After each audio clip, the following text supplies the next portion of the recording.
Salut tout le monde, j'espère que vous allez bien les amis. On est parti pour une nouvelle vidéo et déjà on va se remémorer un très très joli souvenir. C'était il y a exactement un an, jour pour jour.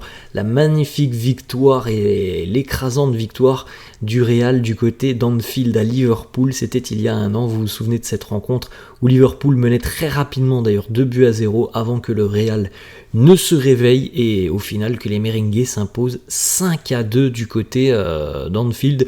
L'une des plus grosses défaites et l'une des plus lourdes défaites de Liverpool dans son histoire à domicile avec un grand Benzema, un grand Vinicius. On continue les amis avec les deux unes des quotidiens madrilènes. Marca qui consacre sa une au nul du Barça hier en Ligue des Champions du côté de Naples, un partout en ce qui concerne le Real. C'est en haut l'arrivée du nouveau Bernabéu qui va coïncider avec l'arrivée vraisemblablement de Mbappé et avec donc l'émergence des futurs cracks de demain ou des cracks en puissance qui le sont déjà comme Vini, comme Rodrigo, comme Mbappé, comme Valverde, bref tout ce qui a été réalisé sur le mercato depuis quelques années avec l'arrivée du nouveau Bernabéu, bref. Les jours heureux arrivent du côté de Madrid avec l'arrivée donc du nouveau Bernabéu et de cette nouvelle génération. On enchaîne avec la une du quotidien AS, photo de Kylian Mbappé à l'appui. La imagen es la clave.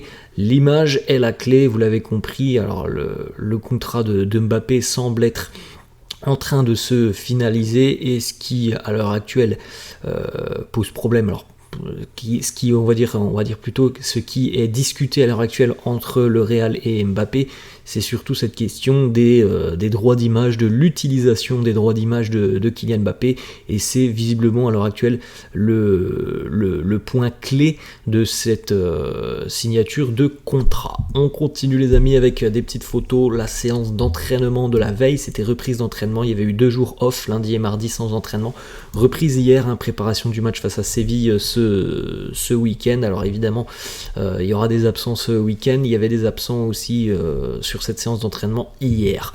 Petite photo, vous pouvez jeter un petit coup d'œil les amis, ça s'est entraîné sur le terrain, ça s'est entraîné aussi à l'intérieur des installations du côté du gymnase. Une petite information d'ailleurs sur Rossellou, il ne s'est pas entraîné hier, Rossellou il est resté à l'intérieur des installations, on n'a pas beaucoup plus d'informations. Est-ce qu'il y a un pépin, une gêne pour Rossellou? On en saura certainement plus aujourd'hui, et puis de toute façon on verra bien si aujourd'hui il est de retour à l'entraînement, mais en tout cas hier il ne s'est pas entraîné. On a quand même une très très bonne nouvelle hier à l'entraînement, regardez cette photo et ça fait hyper plaisir puisqu'il est de retour dans les buts. Thibaut Courtois s'est entraîné hier avec l'équipe. Alors doucement tout de même, ça va pas précipiter le retour de Courtois puisque on avait fixé à peu près le début du mois d'avril pour un retour sur les terrains, mais en tout cas c'est une nouvelle étape de franchie pour le portier belge, de retour à l'entraînement collectif. Il a pu toucher le ballon avec ses coéquipiers, ça fait plaisir de revoir Courtois. Évidemment dans les buts on est tout proche d'un retour, tout comme pour Eder Militao, mais voilà, on rappelle du côté de Mario Cortegana, journaliste Marca, que même si tout se passe bien dans le processus de récupération du gardien belge, il n'y a absolument aucune possibilité qu'il joue normalement avant le début du mois d'avril. Donc voilà, peut-être encore à peu près un mois d'absence pour Courtois, et peut-être que le délai sera un petit peu plus court pour Militao, potentiellement mi-mars pour le retour du défenseur brésilien. On continue les amis avec 2 petites déclarations de Sergio Ramos qui fera donc son retour au Bernabéu ce week-end, et comme on l'a dit, il devrait y avoir une belle organisation normalement avant le match pour rendre hommage à la longue carrière de Ramos du côté du Real.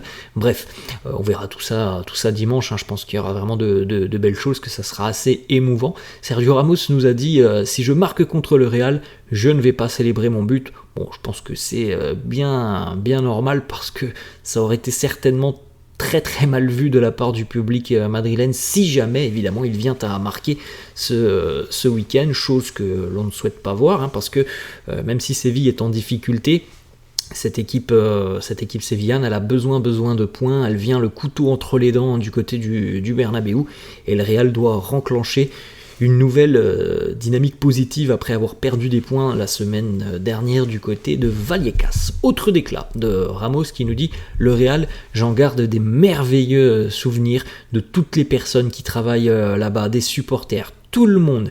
C'est un club qui est unique, ça sera un moment unique aussi pour moi. Je pense que vraiment ce match et tout ce qu'il va se passer sera très très émouvant. On enchaîne les amis avec une information qui concerne Jude Bellingham, le retour de Jude.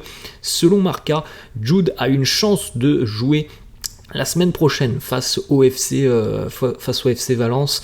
Il y a une chance. Alors maintenant, les prochains jours et l'évolution de sa blessure nous diront si c'est réalisable ou non.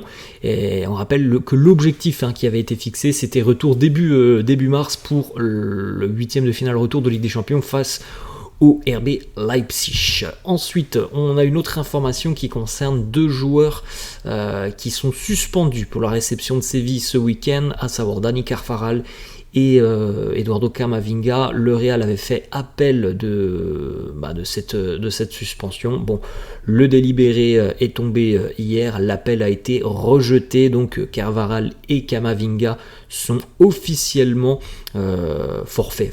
Ils ne pourront pas jouer pour cette rencontre de Liga ce week-end. On continue les amis avec une petite information du quotidien Relevo sur l'arrivée de Kylian Mbappé, et c'est une information tout de même extrêmement importante quand on sait à quel point du côté du Real l'effectif est pléthorique, qu'il y a des stars à quasiment toutes les lignes et que quasiment tous les postes sont doublés, quasiment, parce que peut y avoir des exceptions, notamment en défense.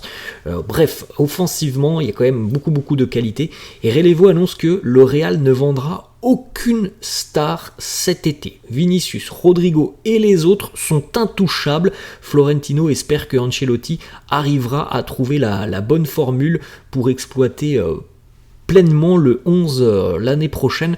Alors maintenant les amis, on attendra évidemment l'officialisation de cette arrivée de Kylian Mbappé, mais ça sera quand même quelque chose de très intéressant de suivre un petit peu comment va jouer le Real l'année prochaine avec toutes ces stars. Il y aura évidemment des déçus, des joueurs qui seront sur le banc. Quelle sera la meilleure formation? Quel sera le meilleur schéma pour mettre en valeur chaque joueur?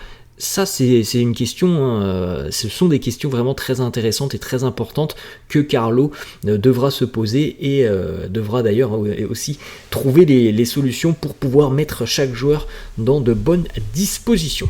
On continue les amis avec une petite déclat de Takefusa Kubo, qui a joué face au Paris Saint-Germain et qui a donc pu croiser Kylian Mbappé très récemment lors du match de Champions League entre le PSG et la Real Sociedad. Et Kubo nous dit j'ai réalisé lors de cette rencontre à quel point Mbappé parlait très très bien espagnol, il est déjà prêt. Voilà une petite déclat très intéressante aussi de Kubo. D'ailleurs, Kubo, on en reparlera peut-être d'ici la fin de saison, mais lui aussi pourrait potentiellement faire son retour du côté de Madrid. Bon, je pense sincèrement que ça peut être compliqué, parce que il y a déjà quand même beaucoup de monde, comme on vient de le dire, même si c'est un super joueur. On enchaîne avec une petite information de Goal Brésil qui annonce que Palmeiras aurait demandé au Real Madrid de conserver Endrick jusqu'en décembre 2024. Alors, l'information est tombée hier.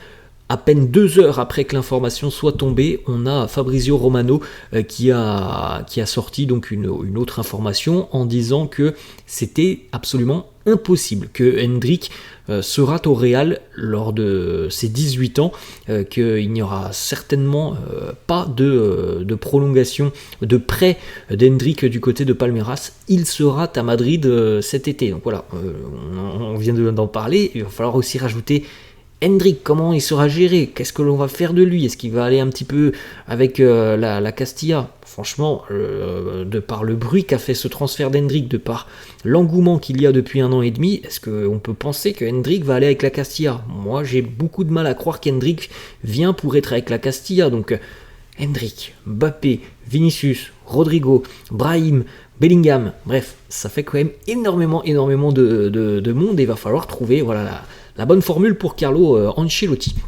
On continue les amis avec cette petite séquence assez sympa, les deux Français, Kama et Tchouaméni, les petites questions de journalistes. Dans le vestiaire du Real, qui est le meilleur à FIFA? Tchouaméni qui nous dit Vinicius, il est très très mauvais. Je pense et je suis sûr même que Jude est aussi très très mauvais, donc Tchouaméni qui nous dit je pense que c'est moi, et Kamavinga qui acquiesce en disant oui, Tchouaméni est assez fort à FIFA. Autre petite déclat, quel est le joueur qui a le plus d'animaux chez lui? Tchouaméni qui dit Nacho, c'est sûr, il a au moins 6 chiens, et Kamavinga qui a l'air choqué et qui lui dit vraiment.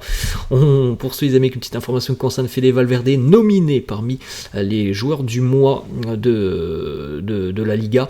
Il est nominé Fede aux côtés notamment de Lewandowski, de Marcos Llorente, de Yuri Berchiche et de Ante Budimir. On continue à une petite déclaration de Félix Kroos, le frère de Tony, qui nous dit 20 minutes avant d'affronter Liverpool en 2021 lors de la finale. Il nous dit Tony et moi étant en train de discuter d'un match de deuxième division allemande entre Osnabrück et Regensburg.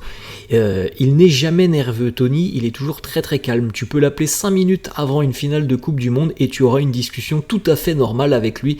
Voilà, c'est quand même assez fou hein, l'image véhiculée par Tony Kroos, qui est vraiment quelqu'un voilà, de très très zen, très très calme. Alors on l'a vu au match face à Leipzig, il a eu un coup de sang sur le terrain pour une faute, mais vraiment c'est quelqu'un voilà, qui inspire tout simplement du calme, de la tranquillité.